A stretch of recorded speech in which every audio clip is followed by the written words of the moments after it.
Xi Jinping 2 வாரமா காணோம். எங்க இருக்காருன்னே தெரியல. பல நியூஸ் ஆர்டிகல்ஸ் வந்து அவரு காணோம். அவர வந்து ஓரம் கட்டிட்டாங்க. அத உண்மை அப்படிங்கிறது நம்புறதுக்கும் பல காரணங்கள் இருக்கு. ஏன்னா முக்கியமான 2 விஷயம்.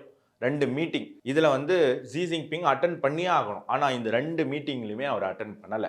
என்னது? 1 EU China 50th anniversary summit. EU China சம்மிட்டோடைய 50வது ஆண்டு. அதுல கண்டிப்பா வந்து சைனாவினுடைய பிரசிடென்ட் கலந்துக்கணும்.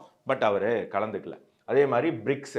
பிரிக்ஸ் நமக்கு தெரியும் G7க்கு மாற்றாக இந்தியா, சீனா, ரஷ்யாவினுடைய முயற்சியில எடுக்கப்பட்ட ஒரு மிகப்பெரிய ஒரு சக்சஸ்ஃபுல்.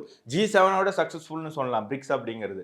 ஸோ இந்த பிரிக்ஸ்ல புதுசா பல நாடுகளை இன்க்ளூட் பண்ண போற முக்கியமான டிசிஷன் இந்த வருஷம் நடக்குது. பிரேசில்ல நடக்குது பிரிக்ஸினுடைய மாநாடு. அந்த சம்மிட்ல ஜி ஜின்பிங் கலந்துக்கல அப்படிங்கிற ஒரு தகவல் வருது. இது என்ன சொல்றாங்க அப்படின்னா, ஜி ஜின்பிங் நீங்க சொன்ன மாதிரி அவர் கையால் ஆகல, அவர் ஒரு தண்ட கர்மாந்திரம் அப்படின்னு சொல்லி அந்த ஊர்ல இருக்கக்கூடிய இப்ப அந்த ராணுவத்தை 2வது தலைவராக இயக்கிட்டு இருக்கக்கூடிய சைனாவினுடைய அந்த மிலிட்டரி கமிஷனை அதனுடைய வைஸ் சேர்மன் துணை ஃபர்ஸ்ட் தலைவர் ஜி ஜின்பிங் தான். ஜி ஜின்பிங் அது மேண்டேட்டரி. ஸோ இந்த மிலிட்டரி ஆஃபீஸர் தான் ஜி ஜின்பிங்கை ரீப்ளேஸ் பண்ண போறதா சொல்றாங்க. ஏன்னா பல டிவி நிகழ்ச்சிகள்ல பல முக்கியமான அறிவிப்புகளை கடந்த 2 வாரமாக அறிவிச்சிட்டு இருக்கக்கூடியவர் இவர்.